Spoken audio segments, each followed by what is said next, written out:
আল্লাহর নবী জনাবে মুহাম্মদ রাসূলুল্লাহ সাল্লাল্লাহু তাআলা আলাইহি ওয়াসাল্লাম দরুদ নবী আমার ওই পাহাড়ের চূড়ায় উঠে ডাক দিতে লাগলেন, গো মক্কার বাপজি ভাইরা মা বোনেরা, তোমরা যেখানে থাকো না কেন তোমরা দৌড়ে এসো, পাহাড়ের সামনে এসে বসে যাও। আল্লাহর নবীর গলার আওয়াজ খানা বাপজি মক্কার ছোট বড় মানুষেরাও সবাই শুনতে পেয়ে গেল। তারা আলোচনা শুরু করে দিল, ভাই চল চল আমাদের দেশের মক্কা নগরের আব্দুল্লাহর ছেলে ওই আলামিন বলে নাও। ও বাপজি ভাইরাও, মক্কার ছোট বড় মানুষেরা আল্লাহর নবীজিকে বাপজি নাম ধরে বেশি ডাকতো নাও। সবাই তারা নবীজিকে আলামিন বলে বাপজি ডাকতো। আলামিন মানে বাপজি সত্যবাদী, আল্লাহর নবী মিথ্যা কথা বলতেন নাও। এটা আল্লাহর নবীজি কলমার দাওয়াত দেওয়ার আগে মানুষের বাপজি মাথাতে ছিল। তারা নবীজির একটা লোক বাপজি দুশমন ছিল না।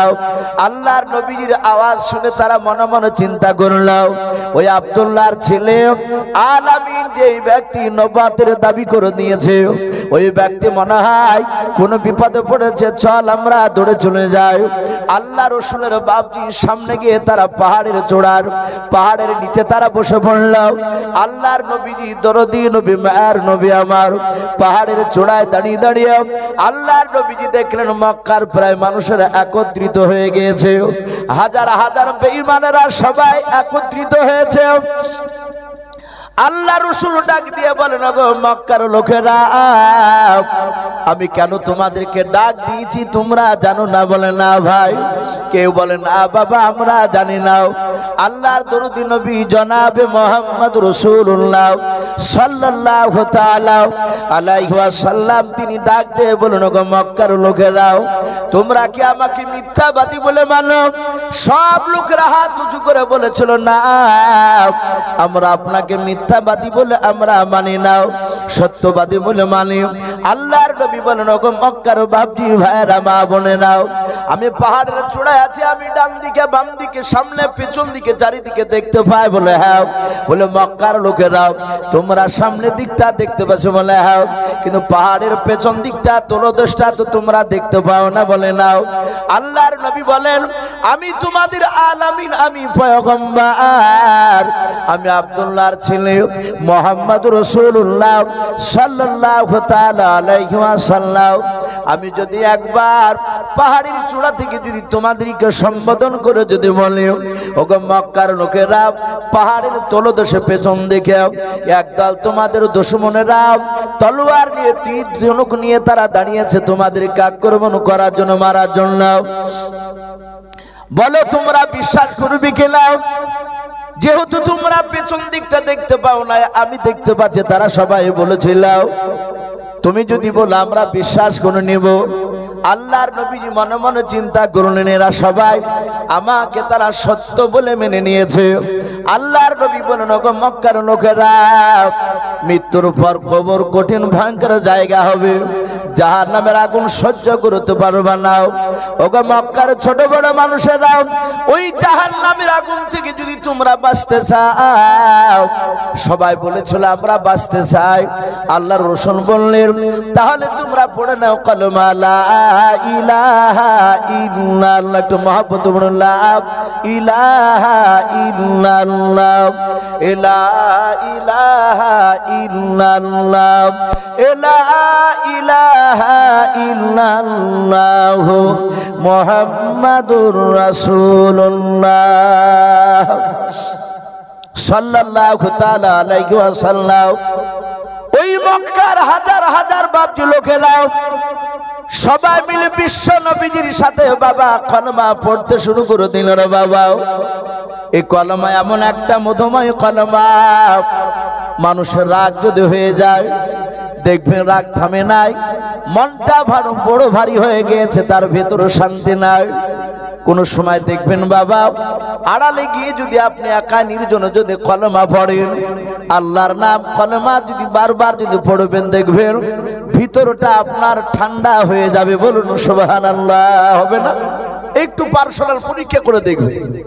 এই কলমা এমন একটা মধুর জিনিস, আল্লাহ রসুল কলমা পড়ালেন। সব বেঈমানেরা বাপজি তারা কলমা পড়তে শুরু করে দিল। সবাই কলমা পড়তেছে। আল্লাহর নবীর আপন চাচা আবু লাহাব বাপজি ওই মজলিসে ভরা ছিল। আবু লাহাবের স্ত্রীর নাম উম্মে জামিলা। আল্লাহ রসুলের বাপজি চাচিমা ওই উম্মে জামিলা বাপজি সেখানে বসা ছিল। নারী আর পুরুষের বাপজি সেই সময় পর্দার কোন আয়াত নাযিল হয়েছিল না। যাহাতে বাপজি আল্লাহ রসুলের কলমা তারা পড়তে শুরু করে দিল। আর ওই সময় বেঈমান আবু লাহাব মজলিসের এক দিক থেকে দাঁড়িয়ে উঠে বলেছিল, গো মক্কার লোকেরাও, আমার ভাতিজাকে আমি বেশি করে চিনি, আমার সে ভাতিজাও আমার যে তোমরা বেশি জানো না। এই মক্কার লোকেরা আমার ভাতিজার কলমা তোমরা পড়বে না, কলমা ছেড়ে দাও। আমাদের মূল্যবান টাইমটাকে নষ্ট করে দিলাও। আল্লাহ রসুলের চাচা যাহাতে কথা বললাম, আর আবু লাহাবের স্ত্রী জামিলা আর এক সাইডে বাপজি বসেছিল। উম্মে জামিলা চিৎকার করে বলেছিল, মক্কার লোকেরা, আমার মুহাম্মদ সাল্লাল্লাহু আলাইহি ওয়াসাল্লামকে যদি তোমরা কেউ যদি মারতে পারো, আমার গলাতে যে সোনার হার রয়েছে, মালা রয়েছে, এই মালা বিক্রি করে আমি তোমাদেরকে ইনাম স্বরূপ পুরস্কার দেব। বলুন সুবহানাল্লাহ। সঙ্গে সঙ্গে বাপজি এই বেঈমান আবু লাহাব সেই বলল, এর কথা শুনো না, ইপাকা বেয়াদব। আর আবু লাহাবের স্ত্রী জামিলা সে বলল যে ওকে যদি মারতে পারো তাহলে মোটা অঙ্কের টাকা দেব তোমাদেরকে। বাপজি সেই সময় সূরা লাহাব বাপজি অবতীর্ণ হলো, নাজিল হলো। যারা কলমা পড়ে আবার কলমা ছেড়ে দিল তারা সবাই জাহান্নামী। আল্লাহ রাব্বুল আলামিন জিবরিলের মারফতে জানিয়ে দিলেন, হে রাসূল কাঁদবেন না, আপনার চাচা আবু লাহাবের হাতকে ধ্বংস করে দিয়েছে, কাঁদবেন না। যারা কলমা পড়ে ছেড়ে দিল এরা জাহান্নামের লাকড়ি হবে, আর সেই লাকড়িতে আপনার চাচা জ্বলবে, তাকে শাস্তি দেওয়া হবে। আর আপনার চাচিমার গলার মালা বিক্রি করে যে টাকা দিবে বলেছে, সেই কারণে আপনার চাচিমার কিয়ামতের ময়দানে সোনার নয় আগুনের একটা মালা তার গলায় পরে দিয়ে তাকে কিয়ামতের ময়দানে টেনে হেঁচড়ে নিয়ে বেড়ানো হবে, তাকে কঠিন শাস্তি দেওয়া হবে।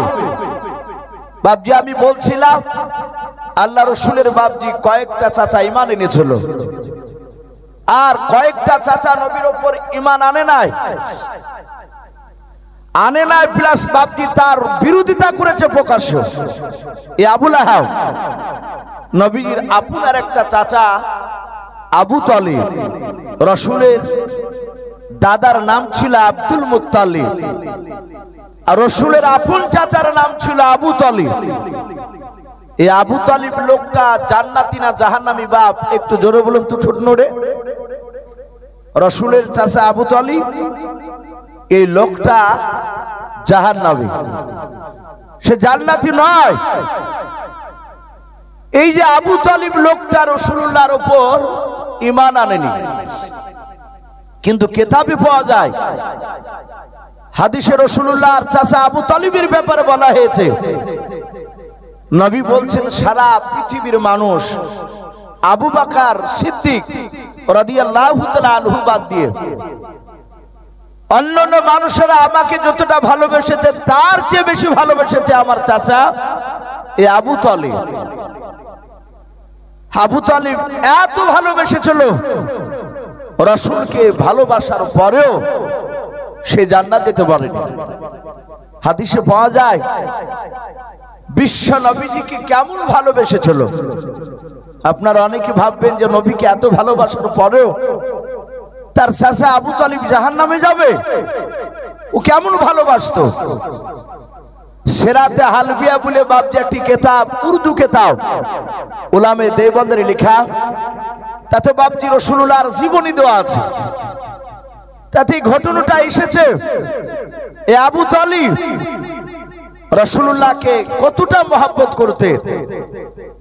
আমার বিশ্ব নবীর 40 বছর বয়সে কোরআন নাজিল হয়েছিল। এই কথা সত্য না মিথ্যা বলুন? নবীর বয়স যখন 40 বছর, ওই সময় গাড়ি হিরাতে রাসূলুল্লাহ ভ্যানে মগ্ন থাকতে নবীর কোরআন নাজিল হওয়ার আগে 5 ওয়াক্ত নামাজ ছিল না, এবং কোরআন নাজিল হওয়ার পরে 5 ওয়াক্ত নামাজ চালু ছিল না। সেই সময় যে বাপজি আল্লাহর উপর ঈমান আনার ব্যাপারে ছিল, শর্ত ছিল, সেই শর্তের উপরে হযরত আল্লাহ রাসূল বাপজি ইবাদত করতে পাহাড়ের চূড়ায় গিয়ে গাড়ি হিরায় 3 দিন 4 দিন পাহাড়িন করে মাঝে মাঝে আসতেন না রাসূলুল্লাহ। বিশ্বনবীজির অর্ধাঙ্গিনী বিবি খাদিজাতুল কুবরা রাদিয়াল্লাহু তাআলা আনহা তিনি খাবার নিয়ে যে দিয়ে আসতেন। এখানে জানি না হাজী সাহেবরা আছেন কিনা, এখনো বাপজি সেই গাড়ি হিরায় মাটি থেকে উপরে উঠতে যেখানে কোরআন নাজিল হয়েছিল, এখনো প্রায় 1.5 ঘন্টার উপরে সময় লাগে বাপ। আর সেই সময় রাস্তা অত পরিষ্কার ছিল না, এখন তো জায়গা জায়গা আরাম করার জায়গা করে দিয়েছে। মানুষ উপরে উঠতে গিয়ে শরীর ক্লান্ত হলে একটু রেস্ট নিবে, ওই জায়গাতে আরাম করবে। তো বিশ্ব নবীর অর্ধাঙ্গিনী বিবি খাদিজা খাবার দিতে গিয়ে অনেক সময় হাত স্লিপ করে পড়ে যেত। ওই পাহাড়ের চূড়ায় উঠতে গিয়ে পাহাড়ে ঘষ্ট লেগে অনেক সময় চামড়া ছিঁড়ে যেত খাদিজা। আমার বিশ্ব নবীর 40 বছর বয়সে বাপজি কোরআন নাজিল হয়েছে। আপনারা অনেকেই জানেন নবীজি প্রথমে জিবরিলকে চিনতেন না। কোরআন নাজিল হলো, বিশ্ব নবী কোরআনটা বাপজি যাই হোক মুখস্থ করে 5 আয়াত সূরা আলাকে খাদিজার কাছে এসে সব শোনালে। বিশ্বনবী থরথর করে কাঁপছিলেন, প্রচন্ড জ্বর। খাদিজাতুল কুবরা উনি চাদর দিয়ে ঢেকে দিলে। উনি ওনার কে বলেছেন চাচা ওয়ারকা বিন নাফিল, তার কাছে বাপজি তাওরাত জুবুর কিতাব পড়েছিল, তাতে বিশ্বনবীর জীবনী দেওয়া ছিল। সে বিশ্বনবীর কথা শুনে বুঝতে পেরেছে ইনি প্রকাশ্য নবী হয়ে গিয়েছে, ইনি রাসূল হয়ে গিয়েছে। খাদিজা বললেন, স্বামী আপনি চিন্তিত হবেন না, কাঁদবেন না, ভয় পাবেন না, আপনার উপরে কোরআন নাজিল হয়ে গিয়েছে। বিশ্বনবী বললেন, খাদিজা আমার এই কোরআনের কথা কে মানবে? খাদিজা সর্বপ্রথম বললেন, আপনার দ্বীনকে আমি মেনে নিলাম। বলুন সুবহানাল্লাহ। সর্বপ্রথম খাদিজা তার স্বামীর উপর বাপজি ঈমান বিশ্বাস হয়ে গেল, কলেমা পড়ে নিল। বিশ্বনবী খাদিজাকে বাপজি রেখে দিয়ে আল্লাহর হুকুমে বাপজি বাড়ি থেকে বেরিয়ে পড়লেন পাড়ায় কলমার দাওয়াত দিতে, কোরআনের কথা বলতে। নবী জাহাতে বেরোলেন, উদবা, সাইবা, আবু সুফিয়ান, আবু লাহাব, এরা বাপজি সবাই আস্তে আস্তে রাসূলুল্লাহ চরম দুশমনে বাপজি পরিণত হলো। নবীর কথা তারা মানে না, নবীকে বারণ করে, বলে আগামী কাল থেকে যেন আমাদের বাপ দাদার বিরুদ্ধে কথা বলবি না। রাসূল ওদের কাছ থেকে চলে যায়। অনেকে মারে, কিতাবে লিখেছে এইভাবে দিনের পর রাত, রাতের পর দিন রাসূলের 14 দিন চলছে রানিং কোরআন অবতীর্ণ হওয়া, কলেমার দাওয়াত দেওয়া। 14 দিনকার দিন বিশ্ব রাসূল সাল্লাল্লাহু বাড়ি থেকে মক্কার চৌরাস্তার মোড়ের দিকে চলে যাচ্ছে। আপনাদের যেমন হিতানপুর ভালো মোড় জায়গা, মক্কা নগরে বাপজি চৌরাস্তার মোড়ে রাসূলুল্লাহ যাচ্ছে। রাস্তা দিয়ে যেতে যেতে মক্কার চৌরাস্তার মোড়ে দেখলেন কয়েকটা লোক দাঁড়িয়ে আছে, 8 থেকে 10টা। ইসলামের ইতিহাসে পাওয়া যায় সর্বপ্রথম রাসূলের উপর যারা ঈমান এনেছিল বেশিরভাগ তারা গরিব শ্রেণীর মানুষেরা। বলুন আলহামদুলিল্লাহ। গরিব শ্রেণীর মানুষেরা বেশিরভাগ বাপজি তারা রাসূলকে তারা মেনে নিয়েছিল। তারপর আস্তে আস্তে টাকা পয়সালা মানুষও মেনেছিল। আমার বিশ্বনবী তাদের সাথে কলমার কথা শোনাছিলেন, তারা সবাই মন দিয়ে রাসূলের কথা শুনছিল। রাসূলের জবান এত মিষ্টি জবান, এত নরম ভাষা যে রাসূলের কথাতে কোনো মানুষ আঘাত পেত না। বলুন সুবহানাল্লাহ। আজ আমাদের অনেকের হাতের দ্বারা জবানের দ্বারা আঘাত হয়ে যায়। রাসূলের এত সুন্দর কথা ছিল। এই রহমতের নবী, দরুদ নবী আমার কলমার দাওয়াত শোনাচ্ছেন, ওরা সবাই থমেরে শুনছিল। বেঈমান আবু জেহেল, উতবা, সাইবা, আবু সুফিয়ান এরা চারটা বড় বড় বাপ যে ওই মক্কা নগরের বাপ যে বড় নেতাও কাফেরের নেতাও ওরা রাস্তা দিয়ে মক্কা নগরে চলে যাচ্ছিল। আল্লাহ রসুলকে বাপজি দেখার পর আবু জেহেল বেঈমান দাঁড়িয়ে গেল তারা তলবারকে নিয়ে। বাবা আবু জেহেল আল্লাহর নবীর কলার খানাকে এভাবে ধরলো। রহমতের নবী দরদি নবী মায়ের নবী জনাবে মুহাম্মদ রাসূলুল্লাহ সাল্লাল্লাহু তাআলা আলাইহি ওয়াসাল্লাম নবীজের কলার খানা বাপজি ধরার পর ডাক দিয়ে বলো, ভাতিজা গতকালকে তোমাকে বারণ করেছিলাম, এই তুমি গতকালকে তুমি আমাদেরই কথা কেন শোনো নাই? আজ আবার এসে তুমি নতুন ধর্ম প্রচার করেছো, আমাদের বাপ দাদার ধর্মকে বাতিল করে দিয়েছ। আল্লাহর নবী বলেন, চাচা আপনি আমাকে মারবেন না, আপনি কলারটা আমার ছেড়ে দেন, জামার কলা ছেড়ে দেন। ওগো চাচা, আমাকে রহমতের নবী করে আল্লাহ দুনিয়ার বুকে পাঠিয়েছে, মানুষ জাহান্নাম থেকে যেন জান্নাত চলে যায় সে রাস্তা দেখানোর জন্য আল্লাহ আমাকে পাঠিয়েছে। ও চাচা আপনি আমার কথাতে আঘাত পাবেন না, চাচা আপনারা ভুল করেছেন। আল্লাহ রাসূলের বাপ যে কথা শুনলো না, আবু জেহেল বিশ্ব নবীর উপর রাগান্বিত হয়ে নবীজের কলার কানা ধরে বাপ যে টান মেরে রসুলকে ফেলে দিলেন। আল্লাহর নবীজি পড়ে গেলেন। বিশ্ব নবীজি পড়ে যাওয়ার পর কপাল খানা দেখছে একটা পাথরে লেগে নবীজির কপাল খানা ফেটে রক্ত বেড়ে গেল। আল্লাহর নবীজি রক্ত খানা মুছিলেন, জায়গাটা ভুলে গেল। আল্লাহ রাসূল বলেন, চাচা আমি তো কোনো অন্যায় কথা বলি নাই। ওগো চাচা, আপনাকে আমি আঘাত জন্য কথা বলি নাই, শুধু বলেছে চাচা আল্লাহকে মানতে হবে, বাপ দাদা ধর্ম করা যাবে না। আল্লাহর নবী জনাবে মুহাম্মদ রাসূলুল্লাহ সাল্লাল্লাহু তাআলা আলাইহি ওয়াসাল্লাম বিশ্ব দরদি নবীর কলার খানা ধরে বাপ যে ধাক্কা মেরে ফেলে দিল। আল্লাহর নবীকে বলল, এখন বেরিয়ে যাও, আগামী কাল থেকে যেন কলমার দাওয়াত দেবে না। যদি আগামী কালকে কলমার দাওয়াত যদি দিতে দেখে নি, এ ভাতিজা আমরা সবাই মিলে মারতে মারতে তোকে মেরে ফেলবো, দুনিয়ার বুকে আর জিন্দা বেঁচে রাখবো না। আল্লাহ রাসূল বাপজি কাঁদতে কাঁদতে চলে গেলেন। এইদিকে বেঈমান আবু জেহেল, উতবা, সাইবা, আবু সুফিয়ান, চারটা বড় বড় নেতা বেঈমানেরাও তারা মুড়ি বাপজি বসে আছে। হঠাৎ করে ওই সময় আল্লাহ রাসূলের বাপজি আপন চাচা আবু তালিব বলে যে নাম ছিল, উনিও বাপজি কুরাইশ বংশের, মক্কা নগরে আবু জেহেলের মতো বাপজি উনিও একজন বড় নেতা। সমাজের বাপজি নয়, নিজের বংশের বাপজি বড় নেতা।